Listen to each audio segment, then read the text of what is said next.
Las ruedas de Ezequiel.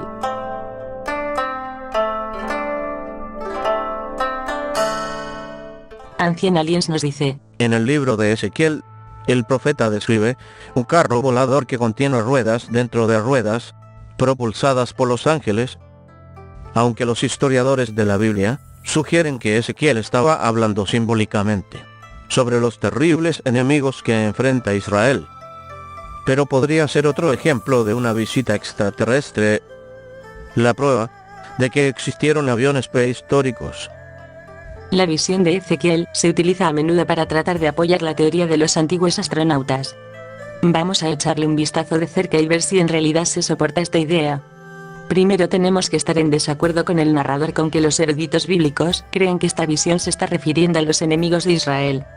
No me puedo imaginar a ningún estudioso de la Biblia diciendo esto, ya que es expresamente dicho en el libro que la visión es de la gloria de Dios en su trono.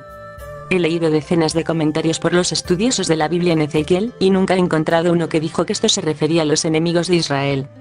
Creo que este es un caso en el que Ancient Aliens apuntala un argumento del hombre de paja. En otras palabras, teniendo un argumento obviamente débil, pretende que es la opinión del punto de vista mayoritario. La principal premisa de la teoría de los antiguos astronautas es que los escritores antiguos no podían entender o no tenían el vocabulario para explicar la tecnología.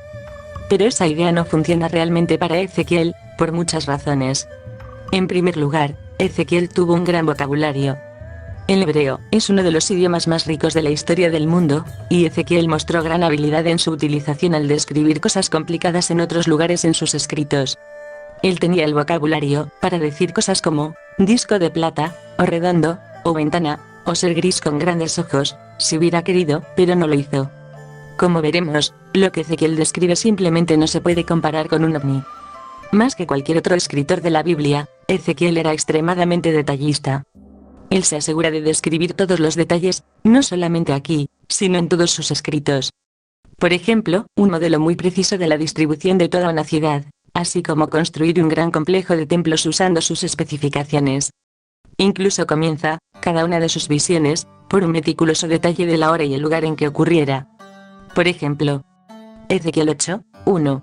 Y sucedió que en el 6.º año, en el mes 6.º, a los 5 días del mes, que estaba yo sentado en mi casa, y los ancianos de Judá estaban sentados delante de mí, y que allí la mano del Señor Dios cayó sobre mí. La visión que Ezequiel vio, lo que está en cuestión, también se puede dibujar en un papel usando sus especificaciones, y las personas que hacen esto, todos, más o menos, consiguen lo mismo. Se describe el trono de Dios, que se apoya en una plataforma. La plataforma se apoya en 4 querubines en cada esquina. Los querubines son tipos específicos de ángeles en la Biblia que tienen 4 caras y varias alas. También hay 4 ruedas junto a los ángeles. Michael Heiser nos dice: todo el mundo en este campo sabe lo que es esto en Ezequiel 1. Es un trono de querubines, porque tenemos ejemplos muy claros de los elementos que se encuentran en Ezequiel 1. No es tan emocionante, pero es más o menos lo que todo el mundo consigue cuando dibujan esto.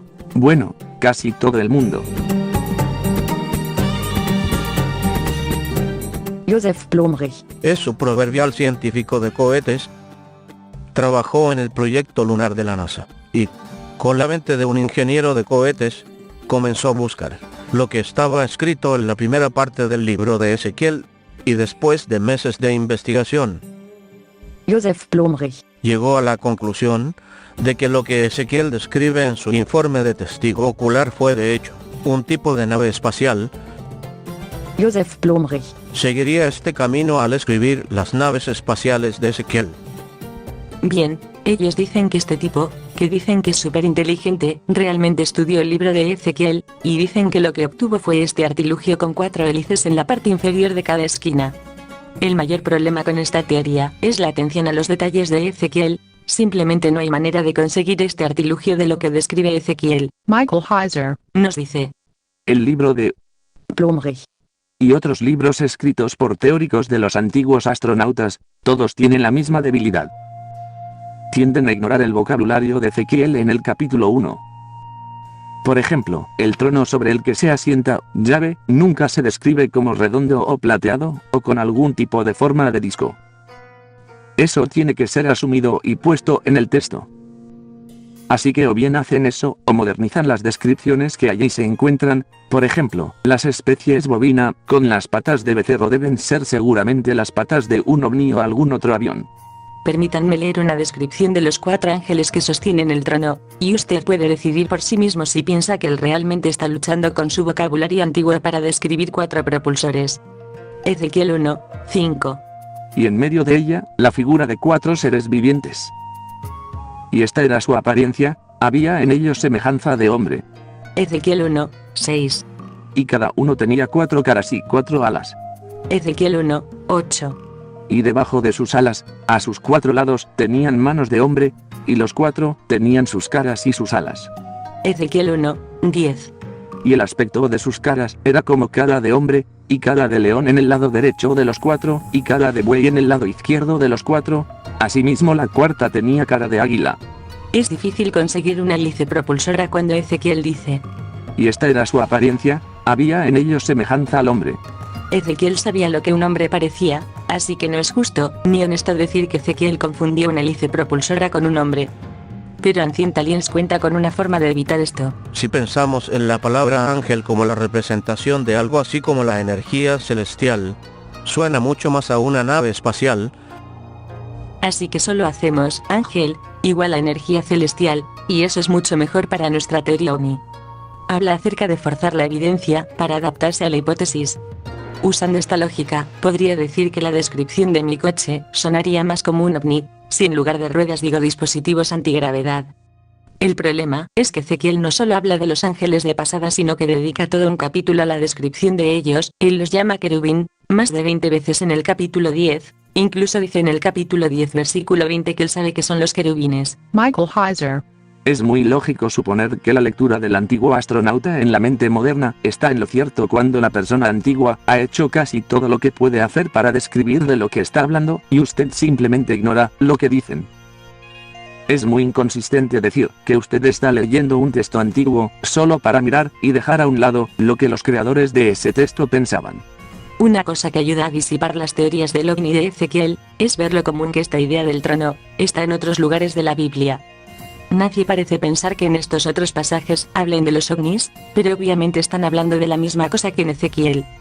Por ejemplo, en el libro de las Revelaciones, cuando Juan fue llevado al cielo y específicamente al trono de Dios, así es como él lo describe. Revelaciones 4, 2. Y al instante yo estaba en el espíritu, y he aquí, un trono establecido en el cielo, y en el trono, uno sentado. Revelaciones 4, 6. Y delante del trono había como un mar de vidrio semejante al cristal, y junto al trono, y alrededor del trono, 4 seres vivientes llenos de ojos delante y detrás. Revelaciones 4, 7. Y el primer ser viviente era semejante a un león, el segundo era semejante a un becerro, el tercero tenía rostro como de hombre, y el cuarto era semejante a un águila volando. Revelaciones 4, 8. Y los 4 seres vivientes tenían cada uno 6 alas, y alrededor y por dentro estaban llenos de ojos, y no cesaban día y noche de decir: Santo, Santo, Santo es el Señor Dios Todopoderoso, el que era, el que es, y el que ha de venir. Daniel el profeta hasta menciona que el trono de Dios tiene ruedas, en Daniel 7, 9. Michael Heiser. Los otros lugares en la Biblia hebrea que describen el trono de Dios no tienen un montón de detalles. Isaías 6 es un ejemplo familiar donde aparece Isaías ante el trono de Dios con la Serateme y otros seres divinos allí. Creo que la mejor opción para este tema en particular se encuentra en Daniel 7. Usted tiene el anciano de los días sentado en un trono, y se llama un trono. La palabra para el trono en realidad aparece en el pasaje. La cuestión aquí, ya que sabemos que es un trono porque Daniel lo llama un trono, es que es muy importante observar cómo se describe el trono. Tiene ruedas. Cuenta con descripciones de fuego. Los investigadores han sabido por mucho tiempo que la descripción del trono en Daniel 7 tiene los mismos elementos que en Ezequiel 1, por lo que es claramente un trono, y algunos de los otros pasajes ayudan a entender eso. Podríamos seguir por otros pasajes, pero el punto es que de acuerdo con la Biblia, el trono del Dios está sostenido por 4 ángeles con alas múltiples, que están sobre ruedas. Pero ahora viene la parte interesante, parece que incluso las otras culturas, desde Sumeria a Egipto, y por todas partes, también sabían que los tronos de los reyes, y en especial el de Dios, eran sostenidos por querubines, y que tienen ruedas, así como otros elementos descritos por Ezequiel. Sabemos esto debido a las obras de arte del mundo antiguo. Hay miles de piezas de arte de la antigüedad que muestran diversos elementos que Ezequiel describe del trono de Dios. Podemos ver a los ángeles, algunos de ellos incluso tienen 4 caras, algunos tienen ruedas. Tienen la plataforma y el trono. Michael Heiser. En términos de la iconografía, de nuevo, lo que me gusta describir como las Polaroids, fotos instantáneas, del antiguo mundo del Viejo Testamento. Imágenes que nos dejaron de las cosas que estamos hablando. La idea de una deidad sentada en un trono que en realidad era un carruaje llevado por seres sobrenaturales, y describirlo como un carruaje celestial, es muy común. Sin embargo, cuando se representa, nunca se ha representado como algo que pudiéramos pensar que es un ovni. Nada de triángulos. Ni discos redondos. Nada como eso. Es una silla. Es un trono que tiene algún tipo de plataforma, con la deidad, Yahvé, sentado sobre varias criaturas celestiales. También hay un montón de problemas lógicos básicos en la teoría del antiguo astronauta con la idea de que Ezequiel está hablando de un ovni. He aquí uno de ellos. Bueno, eso suena como llamas. Eso suena como la propulsión. Ningún físico, por muy simpático que sea esta causa, diría que el uso de un motor de combustión para el viaje interestelar es posible. Por no hablar de que este fuego especial proviene del carbón en el altar, de modo que sería una nave espacial interestelar alimentada por carbón. Tan simple como suena, toda la razón en todo este asunto con Ezequiel comenzó en la década de 1970, y se debió a la línea de Ezequiel que utiliza ruedas dentro de ruedas. La gente, básicamente, dijo, las ruedas son redondas, los platillos volantes se supone que deben ser redondos también. Ezequiel vio esta rueda dentro de otra rueda. Esto suena más alta tecnología que sobrenatural. Pero la idea transmitida por escrito por Ezequiel no es más que un círculo concéntrico. Más o menos como cualquier rueda con una llanta. No es exactamente una idea de alta tecnología. La única razón por la que se menciona es porque Ezequiel es detallista escritor. Daniel no entra en el detalle, cuando ve el trono de Dios, él solo dice ruedas. Además de eso hay 4 ruedas que conforman una unidad, por lo que, si vas a decir que una rueda dentro de una rueda es un ovni, entonces usted tiene que decir que los ovnis solo vienen en grupos de 4, porque eso es lo que Ezequiel está inequívocamente describiendo. Y estas ruedas no son horizontales como si estuvieran volando alrededor, sino que son verticales, al igual que deberían ser si realmente fueran ruedas. Así que vemos que esta idea se refuta por 1. Los motivos bíblicos consistentes que utilizan estos elementos para describir el trono de Dios. 2. Las miles de obras de arte del mundo antiguo que representan tronos con los mismos elementos que Ezequiel describe. 3. Los problemas lógicos con la teoría, como que sea un motor de combustión alimentado de carbón.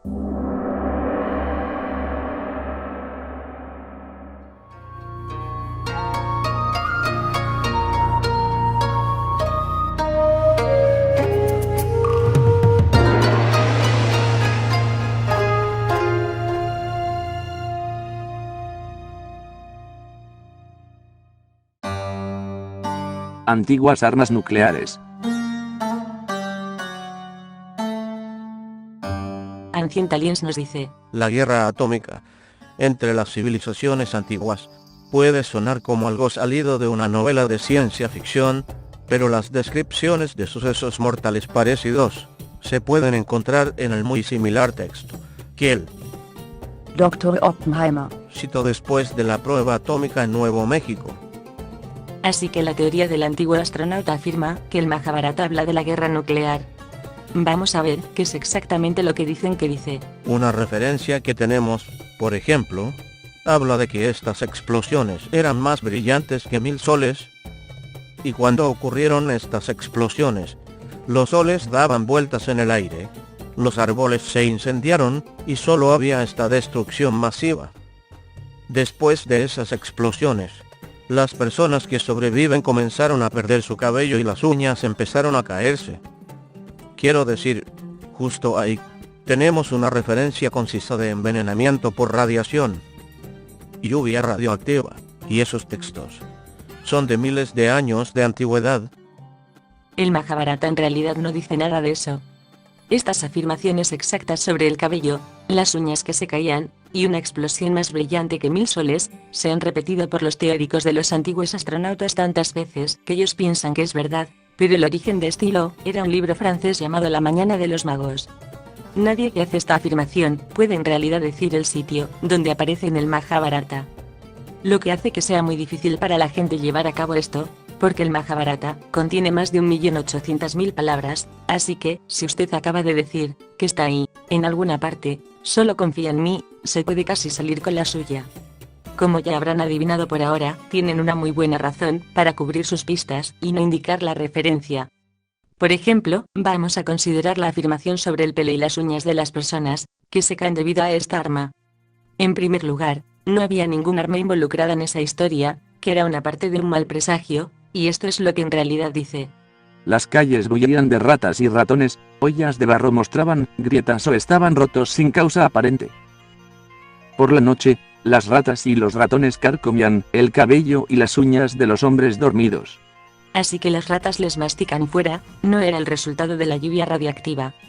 ¿Qué pasa con la explosión de una bomba que era más brillante que 1000 soles? Esto es lo que el pasaje dice en realidad. Satisfecho con él, el santo mostró entonces a Utanka la forma eterna Vaisnava que Dhananjaya, de gran inteligencia, había visto. Utanka contempló el alma elevada de Vasudeva de forma universal, dotada de poderosos brazos. La refulgencia de esa forma era como la de un fuego ardiente o un millar de soles. Se puso delante de él llenando todo el espacio. Tenía caras en cada lado. Observa la alta y maravillosa forma Vaisnava de Vishnu. De hecho, al ver al Señor Supremo en esa guisa, el Brahmana Utanka se llenó de asombro. Jason Colavito Dice lo siguiente al respecto. Este pasaje, que menciona los 10.000 soles, se refiere a un aspecto de Vishnu. Es representativa de muchos pasajes en los que la línea poética estándar 10.000 soles se utiliza para describir una deidad. No se refiere al flash específico de una explosión nuclear a menos que uno se imagine a los dioses estar explotando. Si a usted le gustaría saber más acerca de las citas tergiversadas engañosas de textos antiguos que se refieren a la idea de las armas nucleares antiguas, vea Jason Colavito en su excelente libro. Las bombas atómicas antiguas, realidad, fraude y el mito de la guerra nuclear prehistórica. Vamos a pasar a la siguiente línea de evidencia de Ancient Aliens sobre este punto, que está todo centrado en torno a una ciudad antigua, sitio arqueológico ahora, llamada Mohenjo-Daro, en Pakistán. Ancient Aliens afirma que había una bomba nuclear lanzada allí en el pasado antiguo. Dan varias razones para creer esto. Se han encontrado esqueletos tumbados boca abajo en la calle. Muchos de la mano. Su cara y posicionamiento del cuerpo sugieren que sufrieron una muerte violenta repentina. Usted tiene una cultura de gente que, literalmente, yacían muertos en la calle. Los arqueólogos han encontrado restos humanos, y algo grande les ha ocurrido a estas personas, porque hay evidencia de que los animales salvajes evitan hurgar sus restos. Y porque, incluso después de miles de años, sus huesos no se han descompuesto. En ciertas áreas del sitio usted encuentra un aumento de los niveles de radiación. El investigador británico David Davenport afirmó haber encontrado una de 50 yardas con el epicentro en Mohenjo-Daro, donde todo parecía haber sido fundido a través de un proceso de transformación conocido como vitrificación.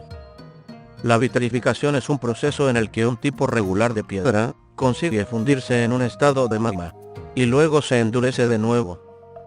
Pero una vez que la piedra se endurece de nuevo, se siente como vidrio. En Mohenjo-Daro encontramos evidencia de la vitrificación, que solo podría haberse logrado si el material fue expuesto a calor extremo por algún tipo de explosión. Bien, entonces hagamos una lista de estos puntos. Esqueletos, tomados de la mano, que dicen que parecen haber muerto en el mismo instante. No hay evidencia de carroñeros. Notablemente los huesos están bien conservados. La presencia de radiación en el sitio. Un epicentro donde la vitrificación está presente. Eso suena como un caso muy convincente para la guerra nuclear en Mohenjo-Daro. Bueno, Asumiendo que nada de eso es cierto, y teniendo en cuenta el historial de Ancient Aliens, debíamos investigar mejor estos reclamos. Uno de los primeros problemas con esta teoría es la propia ciudad. Sus edificios están intactos, algunos de los cuales son de 15 pies de alto. Y están hechos de barro, por lo que se podría pensar que un arma nuclear cuyo principal y destructivo poder es la fuerza de su onda expansiva, podría derrocar algunos edificios de adobe. Pero, sigamos adelante. ¿Qué pasa con estos esqueletos? Ancient Aliens hace sonar como si se encontraran una gran cantidad de esqueletos, cuando en realidad solo 37 fueron encontrados. Y no solo estos 37 cuerpos no muestran signos de muerte súbita, la fecha de su muerte varía a veces tanto como 1000 años, una de otra. Ninguno de los arqueólogos implicados pensó que estos esqueletos sugieren una catástrofe repentina. Y para empeorar las cosas para Ancient Aliens, todos los cuerpos fueron enterrados. La idea de que estaban tendidos por las calles no es cierta. De hecho, casi todo lo que Ancient Aliens dijo acerca de esto es completamente falso. El hecho de que ellos no murieron en el mismo instante, y el hecho de que fueron enterrados en la forma normal, explica por qué no había signos de carroñeros. ¿Qué pasa con los extraordinarios huesos bien conservados? Esto puede ser atribuido a Mohenjo-Daro, es literalmente uno de los lugares más calientes del planeta, con temperaturas que alcanzan los 128 grados. Y porque también es muy seco, es un clima perfecto para su conservación. De hecho, esto también es probablemente la razón de que los edificios de adobe se mantienen en pie también. El problema con las afirmaciones acerca de estar la radiación ahí, en Mohenjo-Daro, es que no sabemos de dónde proviene esta afirmación. Ciertamente no fue ninguno de los científicos involucrados en la excavación de Mohenjo-Daro que afirmara esto, y los teóricos de los antiguos astronautas no dicen el sitio o las referencias con las que comprobar esta afirmación, por lo que, hasta que la presencia de radiación se pueda probar que existe allí, no hay ninguna razón para hacerle caso. ¿Qué pasa con este epicentro de la vitrificación? Bueno, de acuerdo a los arqueólogos, no era exactamente un epicentro de nada. Era una pequeña cantidad de cerámica rota que, porque la cerámica es puesta en el fuego para endurecerla, contiene un tipo específico de vitrificación llamada phase. Se lanzaron en la palabra epicentro para hacer que parezca más legítimo. Pero no hay un epicentro de cualquier cosa excepto de la cerámica en este sitio. Pero esto nos lleva a un punto importante: Mohenjo-Daro no es el único sitio donde los teóricos de los antiguos astronautas afirman existe la vitrificación como consecuencia de antiguas bombas atómicas. Así que sería instructivo que veamos la vitrificación de la arena y sus diferentes causas con el fin de tratar las alegaciones. Por ejemplo, hay fulgurita, que es arena fundida por un rayo. Hay tectite, que es arena fundida por la fuerza comprimida de un meteorito. Hay ifrit, donde se fusiona parcialmente la arena y otras sustancias químicas en presencia de cerámica calentada, eso es lo que se encontró en Mohenjo-Daro. Finalmente hay trinitita, que es arena vitrificada causada por una explosión nuclear. Así, lo que primero vimos es que el Mahabharata no expone nada parecido a lo que Ancient Aliens dijo que hizo. Vimos que los cuerpos en Mohenjo-Daro no murieron en un desastre repentino, de hecho murieron con 1000 años de diferencia en algunos casos, y fueron claramente enterrados. El tema de la radiación es un no factor. La vitrificación fue causada por la cerámica, y señaló que, si se trató de una explosión nuclear, ni siquiera derribó las casas de adobe que todavía están de pie en el lugar.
vimanas.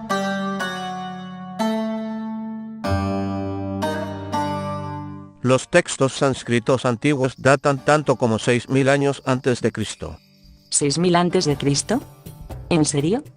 En realidad el más antiguo de estos textos serían los Vedas, que datan de entre el 500 al 1500 antes de Cristo. Ancient Aliens simplemente añade otros 5000 años, como si nadie se diera cuenta. En realidad, están incluso contradiciéndose con esta fecha porque en otro episodio afirman correctamente que los escritos más antiguos del mundo son las tablillas sumerias, las más antiguas de las cuales datan de alrededor del 4000 a.C. Entonces, ¿por qué ahora nos dicen que hay algunos escritos 2000 años más antiguos que los escritos más antiguos? Creo que nadie lo sabe. Describiendo con vívidos detalles máquinas voladoras llamadas vimanas. Vimanas son aviones que son impulsados por motores de reacción. Esto parece ser cierto, ya que es la descripción completa del comportamiento en vuelo. Los elefantes huyendo en pánico. La hierba fue expulsada, porque había mucha presión desde atrás de los vimanas. Así que podemos decir que se trata de la descripción de una nave espacial. La palabra vimana, literalmente significa, habiendo sido medido hacia afuera. Se relaciona con los palacios del rey, y se estaba refiriendo a su intrincada construcción. Más adelante, como resultado, por lo general la palabra se convirtió en sinónimo de palacios.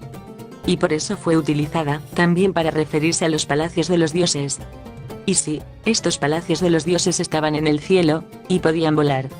Pero al fijarnos en esto, quedará claro que algunos de los vimanas de los dioses eran realmente inmensos palacios, con jardines, terrazas y escaleras de oro.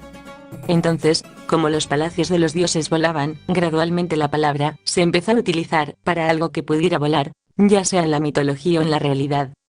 Así que entender el concepto de palacio en el desarrollo de la palabra vimana es útil en la comprensión de lo que estamos viendo.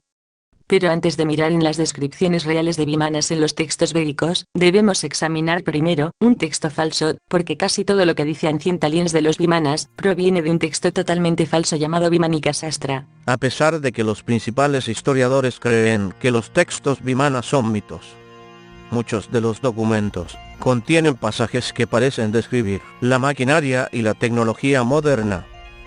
El Vimanika Sastra describe metales que se utilizaron en estos oficios. Habla de electricidad y fuentes de energía. Habla de pilotos y la ropa que necesitan llevar. Habla de los alimentos que comen. Se habla incluso de las armas que tienen en estas aeronaves. Los manuales de vuelo de los vimanas son bastante similares a los manuales de vuelo que usted encuentra a bordo de un avión de pasajeros, o en los reactores militares. Por supuesto, también tienen manuales de vuelo, ya que es necesario para un piloto obtener información acerca del avión en el que quiere volar. El Vimanika Sastra no es un texto antiguo original. Se canalizó, o fue dictado, en 1918 y el autor es del mundo de los espíritus. El espíritu que supuestamente dictó el texto decía ser un antiguo vidente llamado Bharadvada, que es prominente en algunos escritos antiguos, así que supongo que es lo que se supone que debería dar credibilidad al texto, es decir, la idea de que supuestamente lo dictó el fantasma de un antiguo. Pero no están seguros si esa versión de la historia es verdadera, ya que la primera mención de esto fue en 1952 por el hombre que supuestamente encontró y tradujo este texto en 1918, así que hasta donde cualquiera puede saber, él pudo haber inventado toda la canalización de una famosa historia de fantasmas que apareció en 1952. El texto en sí se lee como un manual técnico que describe los detalles de cómo operaban los vimanas. Incluye la descripción de lo que sonaría como una idea muy técnica en el año 1918 o en 1952, algo llamado motor de vórtice de mercurio. Ancient Aliens gasta una enorme cantidad de tiempo para hablar sobre esta idea. El Vimanika Sastra, o ciencia de la aeronáutica, indica que los vimanas usan un sistema de propulsión basado en una combinación de giroscopios, la electricidad y el mercurio. ¿Cómo es esto posible? El mercurio es un elemento inusual. El mercurio es un metal. También es un líquido, y es un conductor de la electricidad. El Vimanika Sastra sugiere que los vimanas fueron impulsados por varios giroscopios situados en el interior de un vórtice de mercurio líquido sellado. Uno de los textos habla de la rotación del mercurio, que está girando y creando una especie de viento poderoso, o un efecto de molino de viento.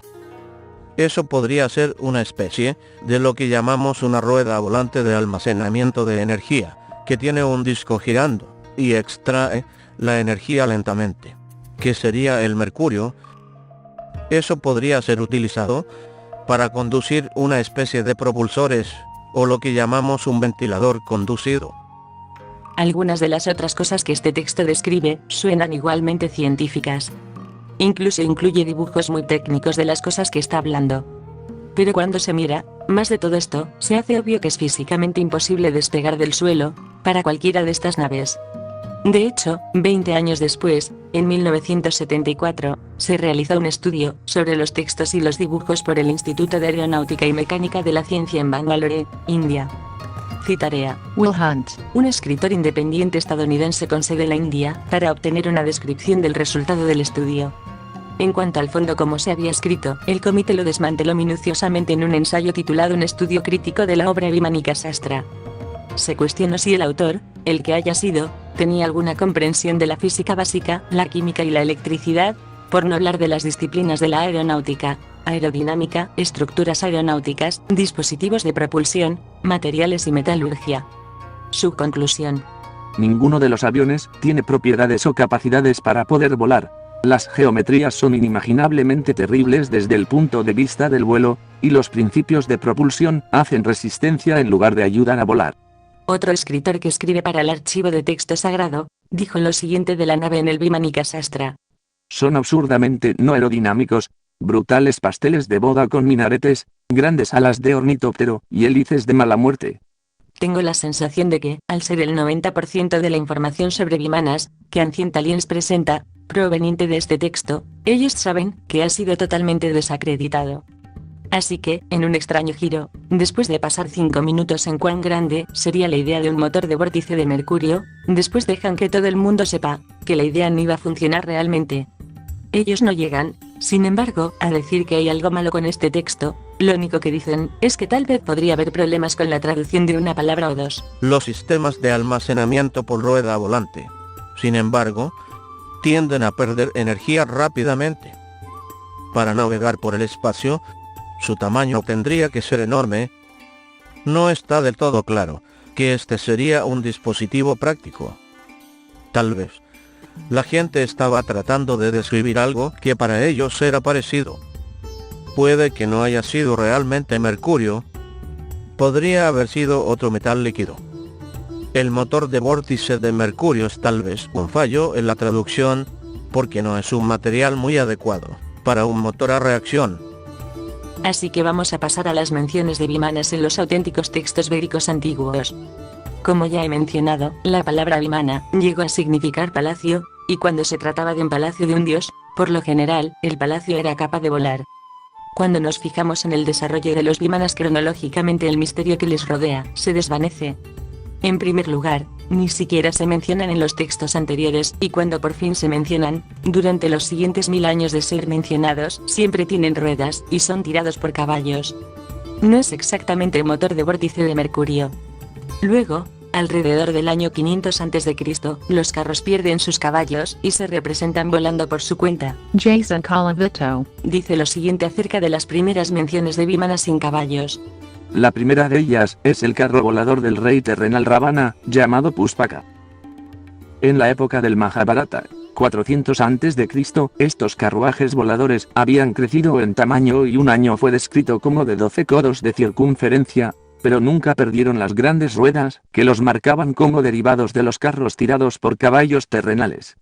También es interesante ver cómo los teóricos de los antiguos astronautas distorsionan la descripción real de Vimanas en los textos védicos para que suenen como ovnis. Por ejemplo, la siguiente es una cita del libro de David Childress, donde se supone que está citando la descripción de un Vimana de un texto antiguo.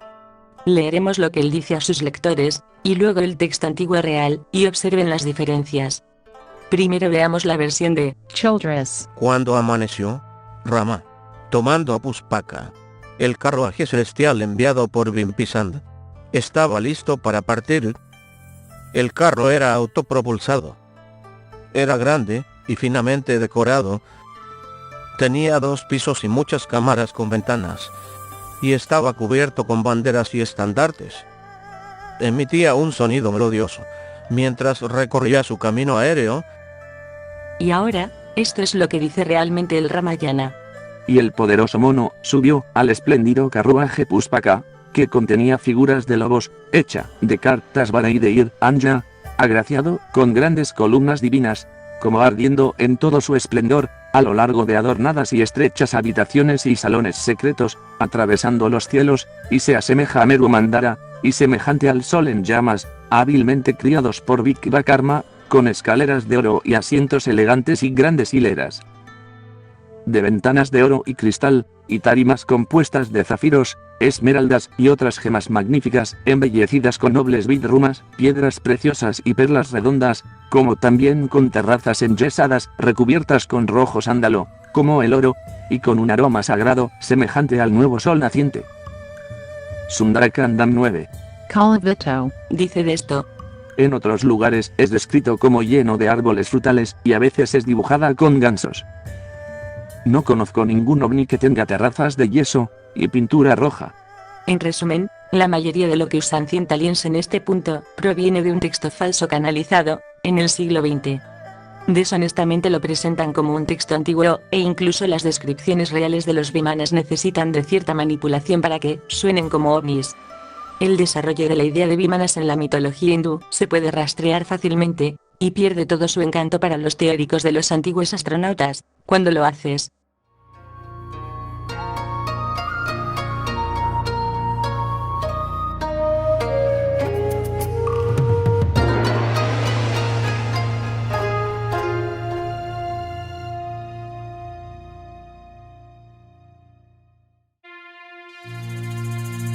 Anunnaki. En los antiguos textos de Sumeria, tenemos descripciones de estos seres descendiendo del cielo, llamados los Anunnaki. El término Anunnaki significa aquellos que vinieron del cielo. Esto es totalmente erróneo. La palabra Anunnaki significa semilla principesca, o sangre principesca. La idea es que los Anunnaki eran creaciones directas de Anu, quien era considerado como el padre y rey de los dioses. Como veremos, esta es la idea principal asociada con los Anunnaki en la mente de los sumerios, que es que fueron creados directamente por Anu, y así tiene sentido que incluso su nombre refleja esta idea, es decir, que ellos eran la descendencia del príncipe. El término en sí mismo significa de simiente real o semilla principesca, porque los Anunnaki eran considerados descendientes de Anu o An, el gran dios del cielo.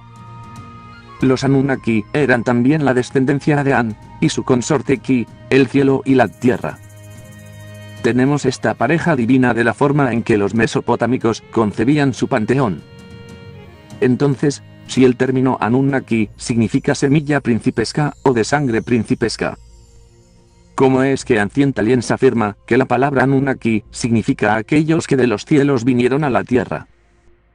La respuesta corta es que todo lo que Ancient Aliens dice acerca de los Anunnaki viene de un hombre llamado Zecharia Sitchin.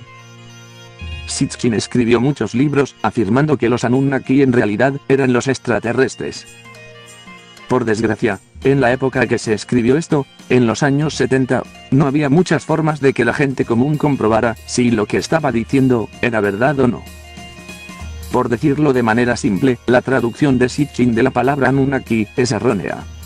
A menudo se puede leer, sobre todo en los escritos de Zecharia Sitchin, que Anunnaki significa algo así como los que vinieron del cielo, o alguna otra descripción que les haga parecer alienígenas o extraterrestres.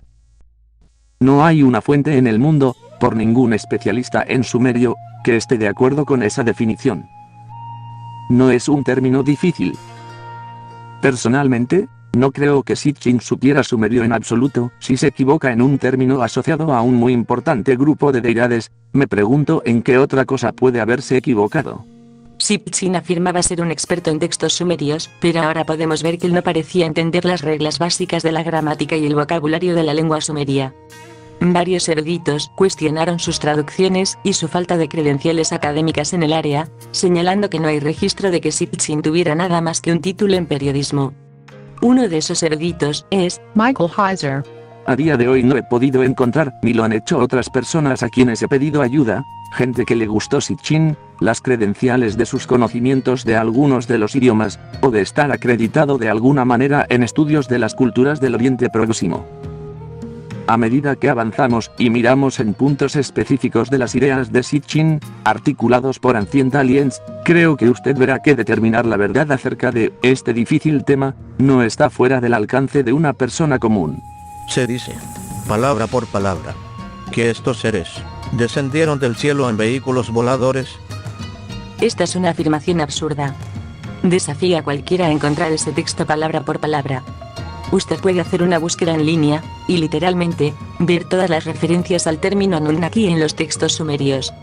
La única vez que se refiere a algo similar es cuando habla de los Anunnaki, siendo creaciones directas de Anu, en el cielo. Aquí algunos ejemplos. Los Anunna, los dioses, a quienes An concibió en el cielo. Los Anunna, a quienes An en el cielo concibió. Estos textos hacen hincapié en el punto de que el principal concepto sumerio respecto a los Anunnaki era que estaban creados directamente por An, que es lo que se está diciendo aquí. La idea de que el texto dice descendieron de los vehículos voladores es pura ficción, y es la manera más respetuosa que se me ocurre para describir esto. Lo que hace Ancient Aliens aquí es mostrar imágenes del disco solar alado cuando hablan de los Anunnaki, y supongo que esperan que el público piense que los textos hablan de estos discos como naves espaciales en las historias sumerias, cuando en realidad, los discos solares vistos en la iconografía no están asociados con los Anunnaki en absoluto, sino más bien con el sol y el dios del sol. Esa es la razón, probablemente, por la que Giorgio Tsoukalos dice lo siguiente. Y siempre fueron descritos o representados flotando sobre, entre comillas, la gente común. Dado que los Anunnaki nunca se representan flotando sobre la cabeza de las personas, podemos ver que ellos quieren que la gente crea que el icono del disco solar es una nave Anunnaki. Esto es erróneo por varias razones. Número 1. Los discos solares en la cultura sumeria en realidad representaban al sol, o al dios sol. Todos los días se ve al sol viajando a través del cielo, y esto ha sido facilitado poniendo alas en el sol. Usted necesita saber que no hay nada en estas descripciones del sol en los textos sumerios que pueda sugerir que estaban hablando de un ovni. Por aburrido que pueda ser, en realidad estaban hablando sobre el sol. Una forma de demostrar esto se encuentra en la epopeya de Gilgamesh. Gilgamesh adora a Shamash, el dios solar, con el fin de obtener su favor en una parte de su viaje, y lo hace mirando al este por la mañana, es decir, en la dirección del sol naciente.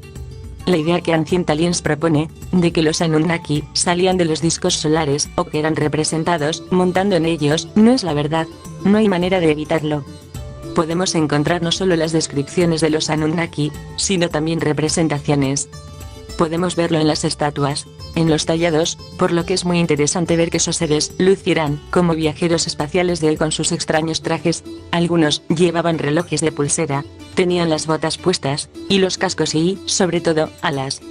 A lo largo de la serie, Ancient Aliens muestra estas imágenes de genios alados acadios y se refiere a ellos como Anunnaki. Pero curiosamente estos genios alados no son Anunnaki.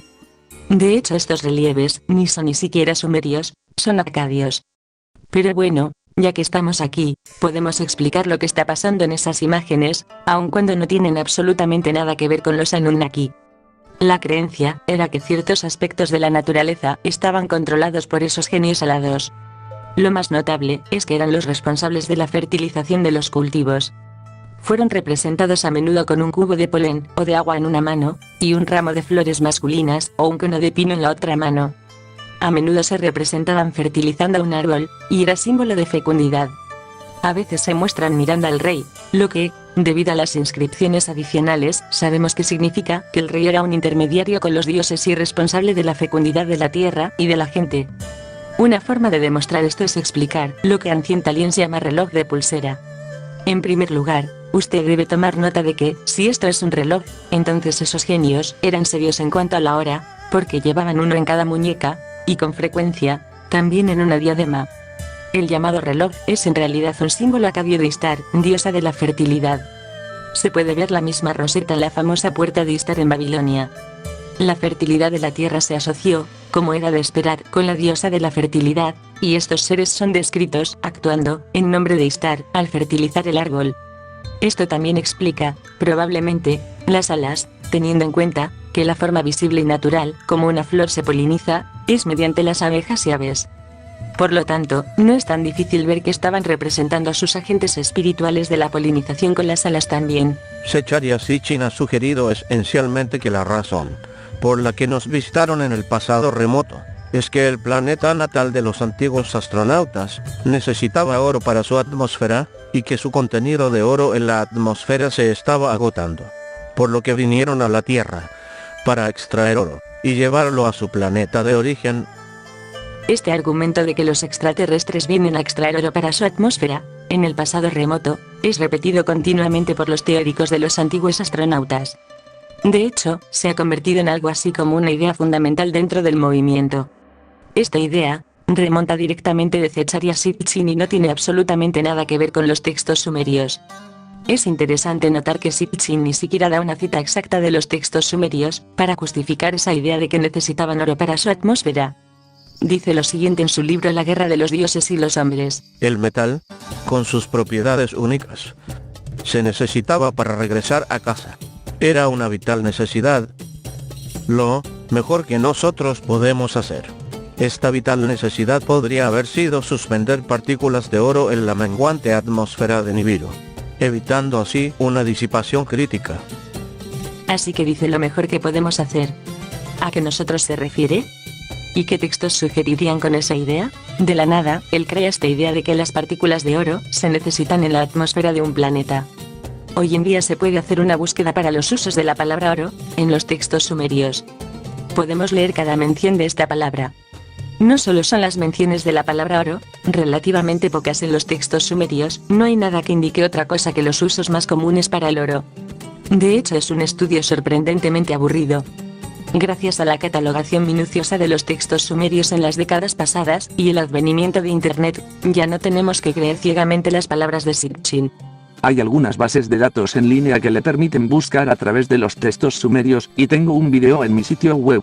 SitchinEswrong.com. Si van allí y hacen clic en la ficha Anunnaki, yo les mostraré cómo buscar a través de algo llamado el corpus de textos electrónicos de la literatura sumeria. Les guiaré para buscar todas las apariciones de la palabra Anunnaki y después hacer clic a través de sus traducciones al inglés de todos estos sucesos. Usted puede encontrar este material, y les animo a hacerlo porque podrán comprobar a Secharya Sitchin. Usted lo puede chequear conmigo. Cuando afirmo que no existen textos, que no hay tabletas que tengan, por ejemplo, los Anunnaki en Nibiru asociado con Nibiru, o que Nibiru no es un planeta más allá de Plutón.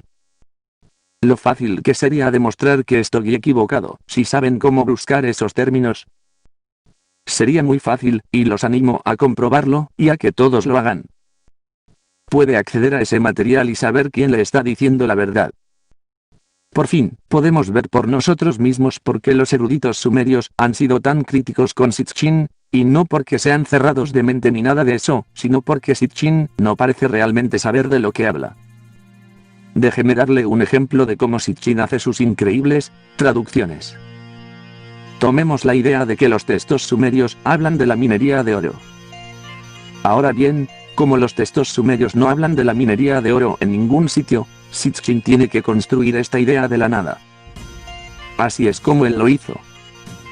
Echemos un vistazo a una cita de su primer libro, El 12º planeta. Algunos himnos mesopotámicos a Ea lo ensalzan como Bel-Nimiki, traducido como Señor de la Sabiduría, pero la traducción correcta debería ser, sin duda, Señor de la Minería. En su estilo clásico, Sitchin nunca da ninguna razón por la que la traducción correcta debería ser, sin duda, Señor de la Minería. Él solo dice que debe ser y lo deja ahí. Una vez más, tenemos diccionarios sumerios escritos por los propios escribas, y los sumerios no están de acuerdo con Sitchin, aquí en absoluto, así que ¿por qué nosotros deberíamos estarlo? Creo que una manera para demostrar lo mala que es esta traducción, es leer un poco acerca de Ea, o de la sabiduría de Enki, en su contexto, y permitirá ver si tiene sentido su significado como sabiduría o si realmente significa minería. Este es un ejemplo de un texto sumerio llamado Enuma Elis. Aquel que entiende todo. El sabio, el grande, Ea, que sabe todo lo que es, él percibe la trama. Él la contrarresta con un poderoso hechizo. No solo describe su sabiduría del más allá al decir aquel que lo entiende todo, sino que también dice que en su sabiduría fue capaz de percibir un complot antes de que sucediera y contrarrestarlo. Nada de lo que acabamos de leer tiene sentido si sabiduría se refiere a la minería. O en esa misma épica. Ea, quien sabe todas las cosas, sabía que no podía derrotar a Kingu y los ejércitos de Tiamat. Una vez más vemos una definición contextual del conocimiento de Ea. Él lo sabe todo de nuevo, y vemos que este conocimiento le ayuda a entender que no podía derrotar a Kingu. Estas no son descripciones aisladas de este conocimiento. Ea es el dios de la sabiduría por una razón. Nada de lo que dijo tiene sentido si su conocimiento significa la minería, o incluso el conocimiento acerca de la minería. Todas las historias sobre él destacan su gran entendimiento, y a la inversa, no hay siquiera un indicio de que se preocupa un poco de cavar para el oro o cualquier otra cosa, y no solo allí.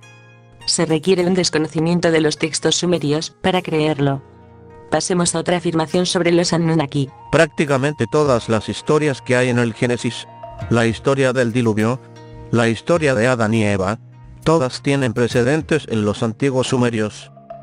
La historia que venía de los sumerios es que los Anunnaki extraían el oro en la tierra, y que los trabajadores salieron de la fábrica diciendo: este es realmente un trabajo muy duro, y estamos cansados.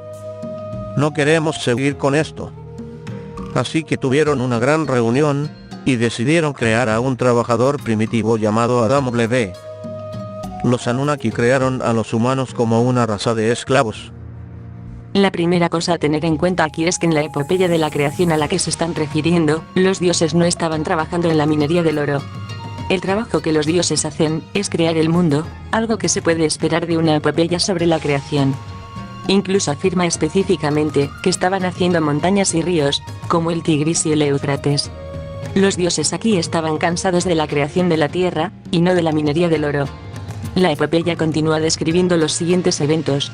Los dioses deciden mezclar la arcilla y hacer al hombre. Cuando la versión de hombres que hicieron aumentaron en número, el ruido que hacían enfureció a los dioses. Ellos deciden matarlos con un diluvio. Un hombre es instruido para construir un barco. Puso animales en él. Llueve durante 7 días y 7 noches. El hombre y su familia se salvaron. Hay muchas similitudes entre estos escritos sumerios y los relatos bíblicos de la creación del hombre y el diluvio de Noé. Algunas personas piensan que esto se debe a que los escritores de la Biblia copiaron los anteriores escritos sumerios. Esto es problemático, ya que incluso los críticos especializados en este tipo de literatura antigua dicen que no hay evidencia del préstamo literario. De hecho, es todo lo contrario. Proponen que deben estar refiriéndose a una fuente común de información. Un artículo de A. Heedle, Arkansas Millard and D. Damrosch concluye de esta manera. La dependencia literaria no se puede demostrar. Aquí, como en la mayor parte de los paralelos en la historia de los orígenes, se considera más probable que las tradiciones mesopotámicas y bíblicas se basan en una fuente común. Algunos entienden que esta fuente común pudiera ser una pieza de literatura más antigua, mientras que otros consideran que fue un evento real. Hill and Walton. Un estudio del Antiguo Testamento, publicado en 2010. Añádase a esto que no son solo los textos sumerios y la Biblia los que están hablando de la misma historia básica, pero los elementos obvios de esta historia se puede encontrar en casi todas las culturas tempranas, independientemente de su ubicación. Tomemos por ejemplo la historia de Viracocha en Sudamérica. Viracocha creó los cielos y la tierra. A continuación tomó grandes piedras y les dio vida. Pero se convirtieron en gigantes, por lo que envió un diluvio para acabar con ellos. Después del diluvio, él sopló en piedras más pequeñas que la primera vez, creando personas pequeñas, que luego se dispersaron por todo el mundo. Y en la Biblia, en Génesis 6, vemos algo similar. Los hijos de Dios desobedecieron a Dios, vinieron a la tierra y tuvieron relaciones sexuales con mujeres humanas, produciendo gigantes llamados Nefilim. Los Nefilim con el tiempo casi eliminan a la población humana original, y esta es una de las razones por las que Dios envió el diluvio. Estas historias se encuentran de alguna forma en culturas tan separadas geográficamente como usted pueda conseguir. Están en China, Europa, Oriente Medio, se encuentran en las tradiciones indígenas de América del Norte, en América del Sur y muchos otros lugares. Las similitudes son demasiado evidentes para limitarse a negarlas. Cosas como que son 8 personas las que están en el barco, se mencionan en un buen porcentaje de estas historias. Personalmente, creo que todas estas culturas están sacadas de la misma historia original, una historia que se contó de una sola manera, y que a medida que las migraciones ocurrieron, a partir de ese grupo original, se comenzó a añadir los detalles que eran más importantes para ellos, a nivel local. Como esta historia era contada, cada una de estas culturas creyeron sinceramente que estaban transmitiendo el verdadero origen de la humanidad a sus descendientes. Irónicamente, si usted lo toma en serio, si realmente había una inundación y todas las personas excepto las del barco, fueron destruidas, y si la mayoría de las culturas modernas descienden de ellos, el hecho de que todo el mundo parece haber heredado la misma historia tendría sentido, ya que esencialmente tenían los mismos 8 antepasados que experimentaron un evento tan espectacular hasta tal punto como para pasar la historia a cada generación. Propongo que algo como esto realmente ocurrió en la historia antigua. No veo ninguna manera lógica a su alrededor. La pregunta que tengo es cuál de estas versiones está más cerca de la verdad. Ancient Aliens nos dice que la versión sumeria es la más cercana a la verdad, ya que se registraron anteriormente.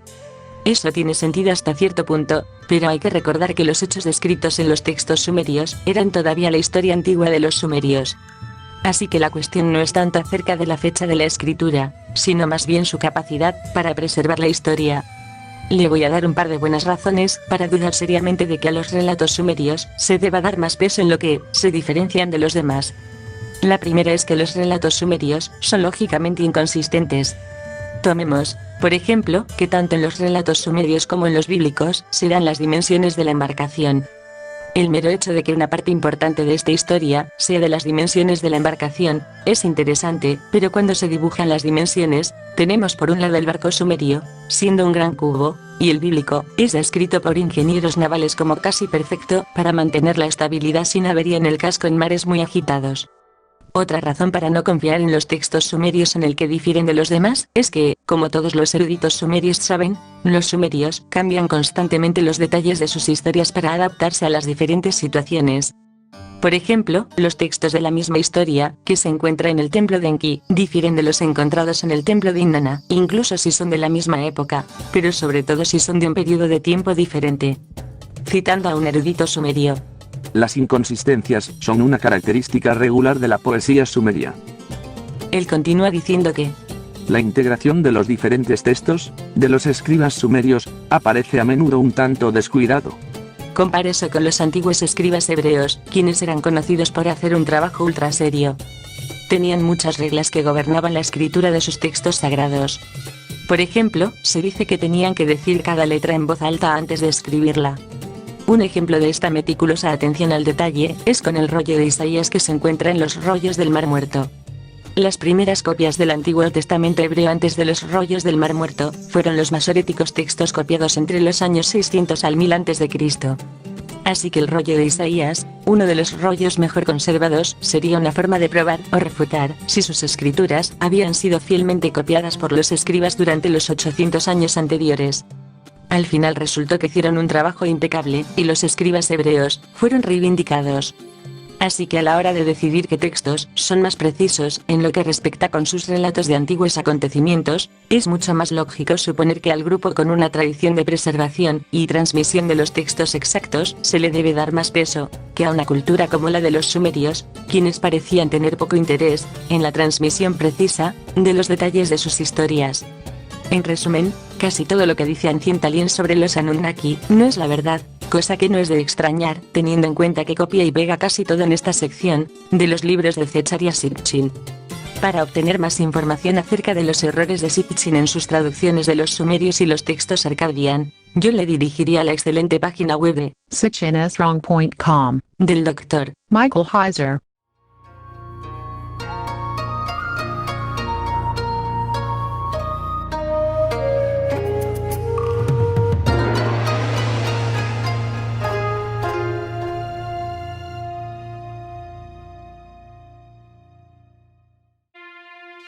Nepilim. Los mitos antiguos están llenos de historias de dioses que descienden a la tierra para aparearse con los humanos, según muchas fuentes, incluyendo mitologías nórdicas y griegas, e incluso la Biblia. Tenemos las historias de los hijos de Dios, o de los dioses reales del monte Olimpo o Balaya, y ellos están llegando a la tierra. Y encuentran que las hijas del hombre son atractivas. De acuerdo con los textos antiguos, los ángeles caídos no solo se acoplaron físicamente con las mujeres de la tierra, sino que producen descendencia. Los Nefilim eran una raza de gigantes, similares a los retratados en la historia de David y Goliat. Yo estoy más o menos de acuerdo con la forma como empiezan aquí. Hay muchos textos de todo el mundo que parecen estar hablando de la misma cosa. También creo que debido a los temas inquietantemente similares de estos relatos, no es prudente descartarlos por completo como una idea común que se puede esperar inventaran culturas independientes. Creo que este tema vale la pena estudiarlo con profundidad. Ancient Aliens parece sostener dos opiniones contradictorias sobre este tema. Por un lado, parecen tener claro que ellos creen que los extraterrestres visitaron la Tierra en el pasado antiguo y tuvieron relaciones sexuales con mujeres humanas porque las encontraban atractivas. Los textos antiguos hablan sobre el hecho de que todo el que visitó la Tierra en el pasado remoto, estos dioses, pensaron que las mujeres de la Tierra eran muy hermosas.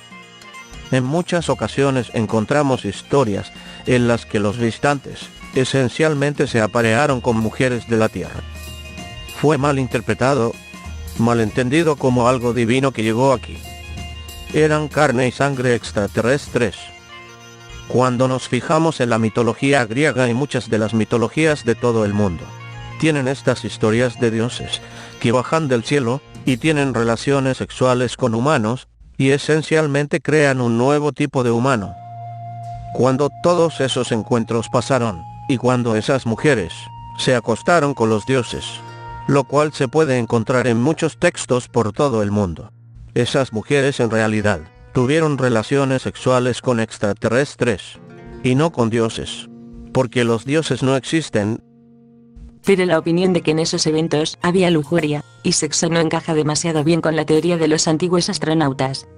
Ellos prefieren la opinión de que lo que ocurrió fue la inseminación artificial. Hoy día, la inseminación artificial es lo que sucede. Usted ya no tiene que mantener relaciones sexuales para tener bebés. Tenemos la misma descripción exacta, hace miles de años, donde mujeres, sin dormir con nadie, de repente se quedan embarazadas. El problema es que estos textos tienen claro que el deseo físico por las mujeres por parte de los ángeles estaba involucrado. Así que para hacer que la inseminación artificial aparezca en los textos, Ancient Aliens se inclina a un nuevo mínimo. Uno de los rollos del Mar Muerto se llama el rollo de Lamec. ¿Quién es Lamec? Lamec era un pastor.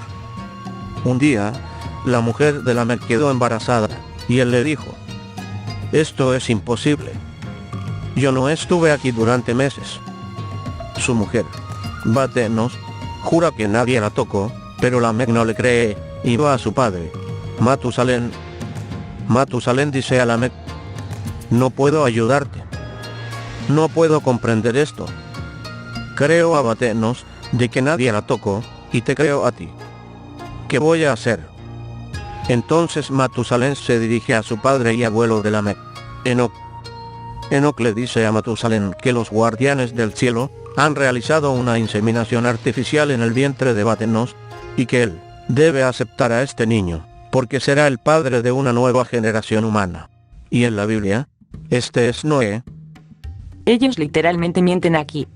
Supongo que Von Daniken confía en el hecho de que no mucha gente sabe acerca del texto que está citando, y, por lo que probablemente no van a comprobar sus afirmaciones, así que supongo que él siente que puede mentir a la gente acerca de lo que dice.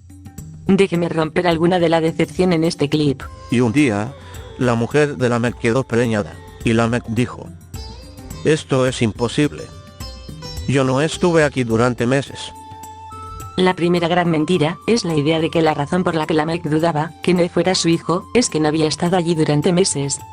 El texto explica claramente que la razón por la que dudaba de la paternidad de Noé era debido a su apariencia. Von Daniken simplemente inserta: yo no estuve aquí durante meses.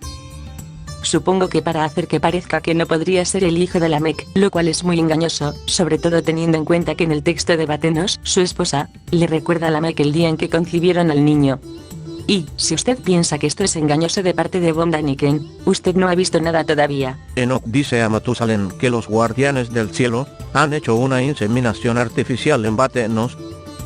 Esto es increíble. En el texto Enoch dice justo lo contrario y claramente confirma que Noé es un verdadero hijo de Lamec. Así que no solo está mintiendo aquí descaradamente acerca de lo que Enoch dijo de Noé, está insertando la idea de la inseminación artificial en la parte superior de esta mentira.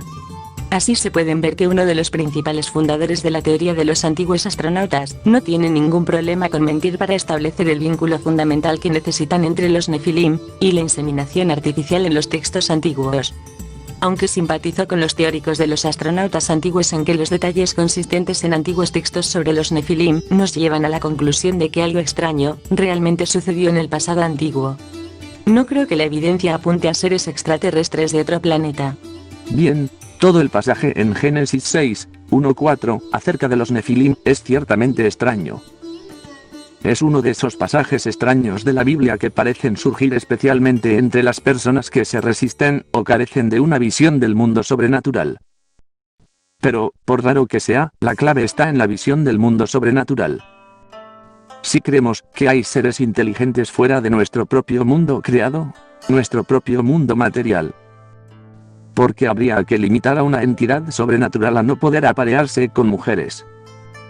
¿En qué nos basaríamos para poner ese límite? Si usted permite eso, entonces la idea de ser capaz de mezclarse con la carne humana en algún nivel o forma, procede de tales suposiciones. Creo que ya hemos visto que están siendo engañosos con la evidencia que presentan, pero también creo que están siendo engañosos con la evidencia que no están presentando. Por ejemplo, en muchos textos antiguos del cercano Oriente Antiguo hasta la Antigua América, estos híbridos, o eventos relacionados con los Nefilim, son descritos en conjunción con una gran inundación. Estas historias, con ligeras variaciones, describen el diluvio porque la hibridación estaba en contra del Creador. Existen varias historias del diluvio en todas las culturas antiguas, por lo que lo más probable es que sea alguna especie de legítima memoria colectiva.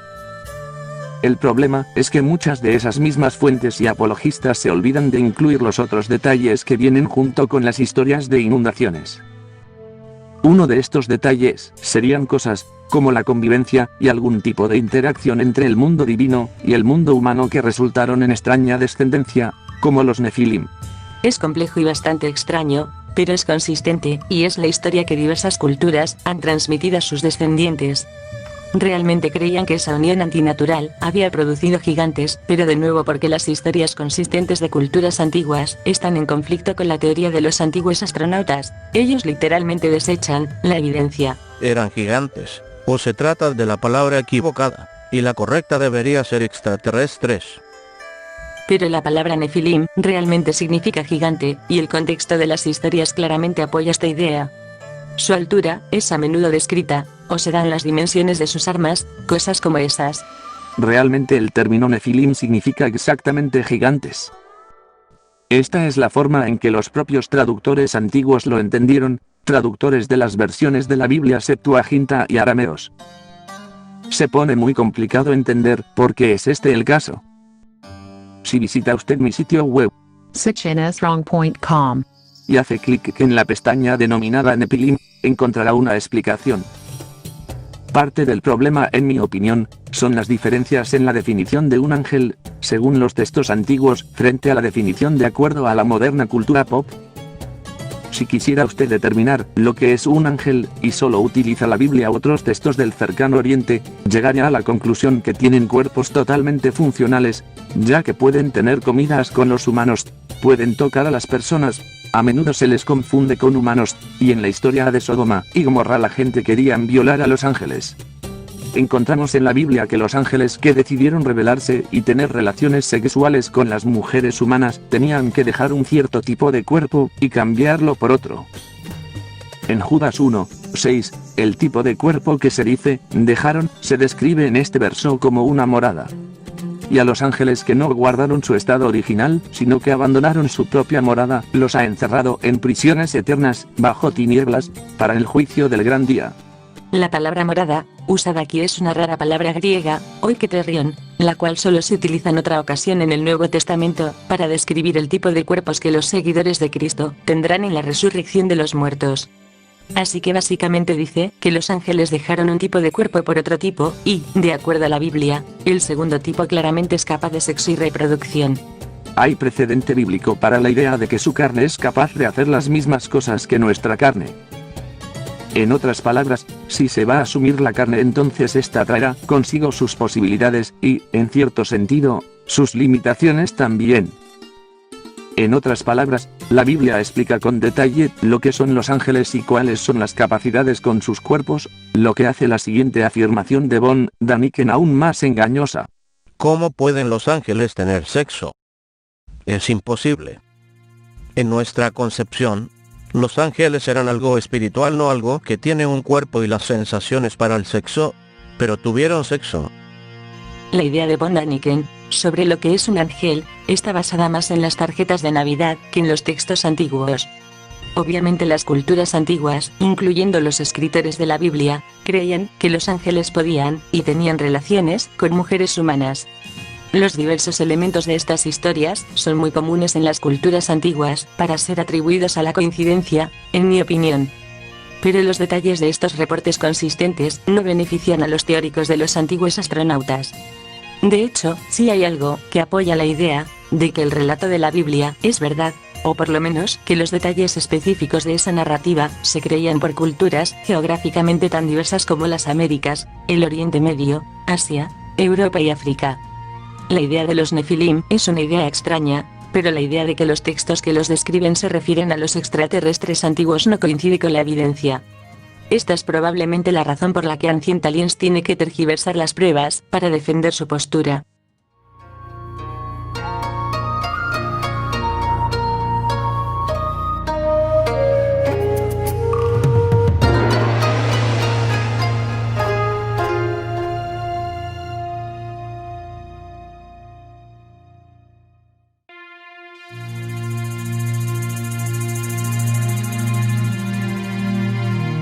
Conclusión. Hay muchos más temas que podríamos haber cubierto a lo largo de este ensayo, como la afirmación de que este relieve del antiguo Egipto representa a un extraterrestre gris que, en más fotos en alta resolución, pueden parecer una planta o un jarrón, representado en muchos otros lugares en el arte egipcio. O esta supuesta escultura de una antigua nave espacial, que según este artículo turco escrito en 2003, es una falsificación. El artículo cita al conservador del Museo Turco, diciendo que es de unos 25 años de edad y de yeso. Ancient Aliens hace un montón más de afirmaciones en su serie, pero creo que hemos cubierto lo mejor que tenían para ofrecer. Podría seguir y desacreditar todas las otras afirmaciones que hacen y, en cierta medida, lo haré en el sitio web. AncientAliensDebunked.com. Espero poder hacer de este sitio un centro para este tipo de información. Lo principal que quiero resaltar es que yo no estoy tratando de sugerir que, si bien Ancient Aliens tiene algunas afirmaciones erróneas, haya espacio para la verdad en su teoría principal. A la luz de esta información, no es una posición sostenible. Usted ha sido testigo de los errores inequívocos y en toda la teoría no dicen la verdad. Les pediría que también echaran un vistazo largo y duro en los autores, los oradores y personalidades carismáticas que le llevaron a creer algunas cosas y ahora se puede ver que están equivocados. Espero que esto le ayude a darse cuenta de que no son tan inteligentes como ellos le han hecho creer, y a considerar otras falsedades que puedan haber enseñado. No debemos dejarnos llevar por este tipo de cosas. Tenemos que ser personas con los estándares más altos en cuanto a la verificación de lo que es verdad. No se convierta en esclavo de una figura de autoridad. Siempre deben estar dispuestos a investigar la información para ver que pueda funcionar y comprobarlo. Si no lo hacen, debe ser sospechoso. Esto es algo que, como profesor y estudioso, trato de llevar a mis estudiantes a considerar y pensar. Seamos sinceros. ¿Cuántos de nosotros sabemos realmente de estas cosas? ¿Cuántos de nosotros estudian lenguas antiguas? ¿Cuántas personas tienen la posibilidad de comprobar en personajes como Zecharia Sitchin, que pasan por allí y sueltan cosas sobre Arcadia y los hebreos? La respuesta es, no muchos. Esto suena como una cantidad horrible de trabajo para conseguir el conocimiento para poder evaluar lo que dicen, y yo entiendo eso. Pero usted no debe permitir que controlen su cerebro en la puerta. Usted debe preguntar a esa fuente, a la persona. ¿Dónde puedo buscar? ¿Qué puedo hacer yo? ¿Qué puedo hacer para tratar de comprobar lo que dices? Por favor, visite el sitio web ancientaliensdebunked.com. para ver las distintas secciones de esta película o descargarlo para su uso personal. Gracias por su tiempo.